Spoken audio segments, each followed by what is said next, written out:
Hello lads, last season those of unspecified gender, it's the Irishman here, and today I'm going to talk about what would have happened if Goku became addicted to senzu beans. Mostly because I think it'd be funny, I'm not going to explain what that means or spoil any of the little details.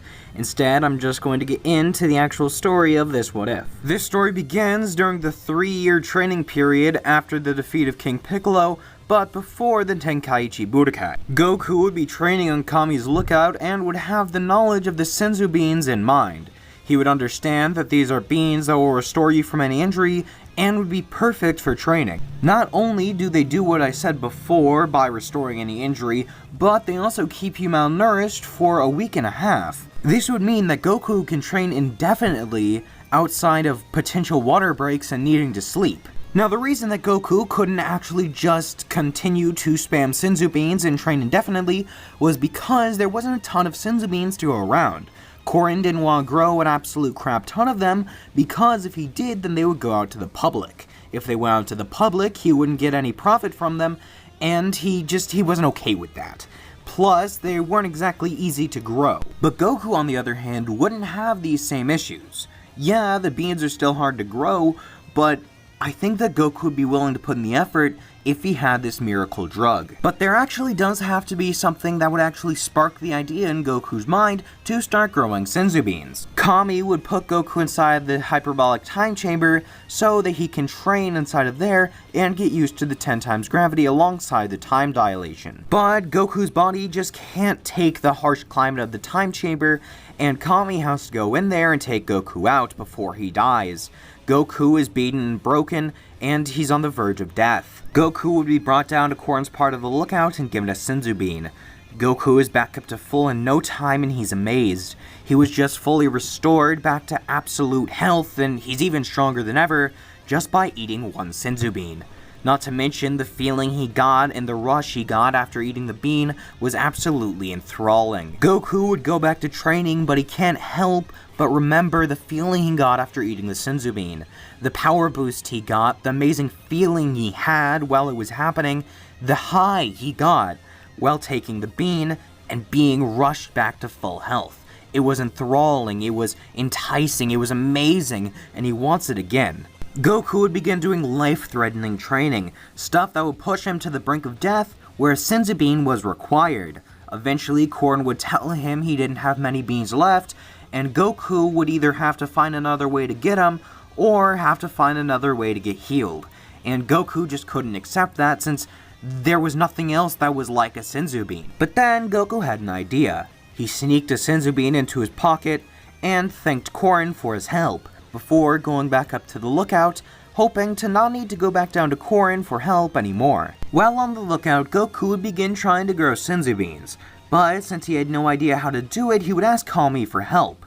Kami would tell him that senzu beans took a very long time to grow, and that he probably wouldn't have the attention span to actually do it. However, Kami was actually underestimating Goku, as the young boy would then rush over to a nearby pot with a flower inside of it, and take the flower out, keeping the dirt-covered pot, and then rushing into the Room of Spirit and Time. Goku, in large part to his training, is no longer affected by the Room of Spirit and Time. The 10 times gravity is nothing to him anymore, and he's gotten used to the harsh environment. Yes, he doesn't enjoy being inside the room, but since he gets to have the extra time and training, he's perfectly fine with being inside. Goku would spend so much time inside of the time chamber that Kami would have to alter the way it works so that Goku wasn't stuck in there after 2 years. Goku would spend months watching the senzu beans grow, and even though there were only a small amount when the harvest began, it was still enough to grow more. And so that's what Goku did. Years would pass inside of the room, and Goku would eventually have so many, it's more than he can count. Goku would stockpile the beans, and even though he was still keeping up with his training inside of the room, his main priority was his senzu beans. Goku would realize a problem with the senzu beans, however. Even though they were a miracle drug and they were able to recover him from any injury, and they gave him that sweet succulent high he loved so much, they tasted horrible. Goku wasn't going to just stop there and accept the problem, no, he was going to try and fix it. He would pair it with other foods, hoping that the other foods would overpower the taste of the senzu bean, but it didn't work. so he realized he would have to start experimenting with the beans themselves. Goku would begin adding things to the senzu beans. He would begin planting them differently. He would begin adding different chemicals to the soil, and eventually, he's able to do it. Much to his own surprise, he's able to add different flavors that he custom makes to the senzu beans. But they still remain as senzu beans, working to heal him from any injury and giving him that same succulent high he loves so much. At one point, Goku would take his beans and leave the room, although he would leave a lot of them still in there planted so that when he comes back, he'll have a full stock. After leaving the room, Kami would be surprised that he hasn't died.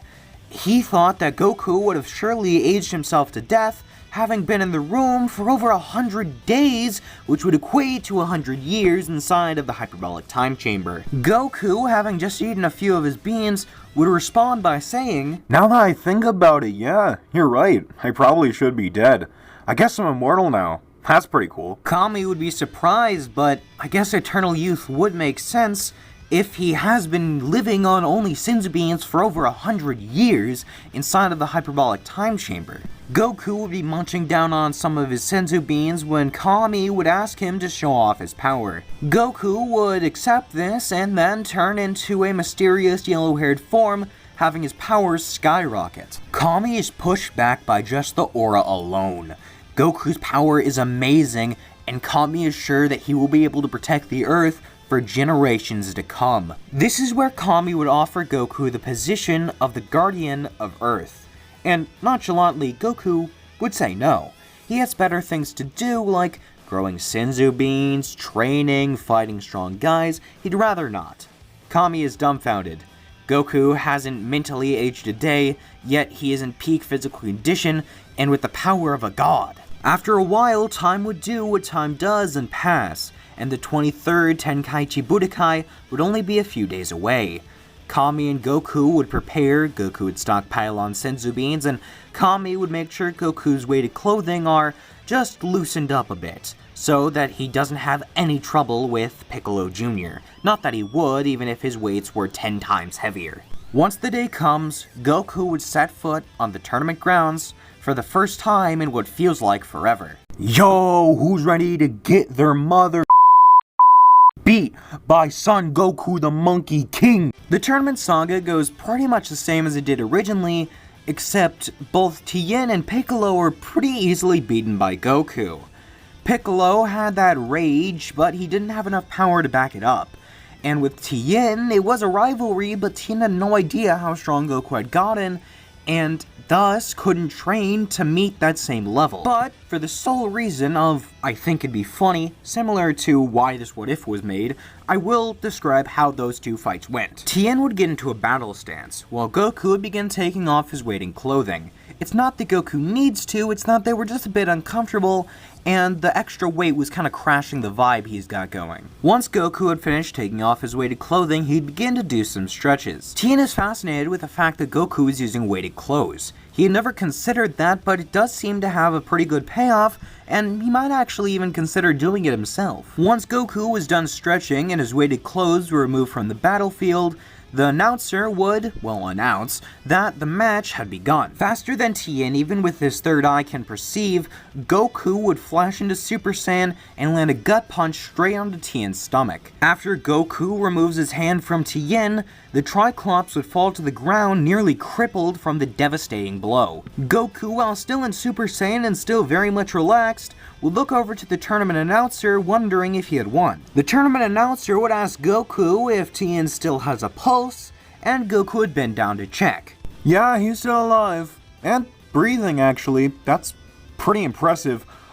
He should probably have a doctor in here pretty soon because he will die without medical attention. Oh no, wait, actually, scratch that. I'm going to give him a miracle drug I got from God. Well, more like I got it from God's cat, but you know what I mean. Goku would then feed the senzu bean to a barely conscious Tien, who is able to swallow it, although it is difficult since he's still barely conscious. When Goku fights Piccolo, he keeps his weighted clothes on, as well as deciding to hold back so that he can actually have a fair fight. Although Goku does still have an advantage, even after pushing Piccolo beyond his limits. Ultimately, Goku would still win and be declared the victor, but Piccolo would still try a sneak attack. It would land point blank on Goku's chest, but it does nearly nothing to him, aside from damaging his clothes, but Goku just seems irritated rather than mad, and probably wouldn't actually kill Piccolo over this. Goku wouldn't really care whether he's dead or alive, but he wouldn't actually go out of his way to kill him, and probably wouldn't want anyone to seal him away,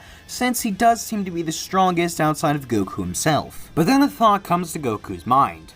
He can use Piccolo. He can use him for something other than being a rival and fighting. He can use him for farming. But then a problem arises from having this happen.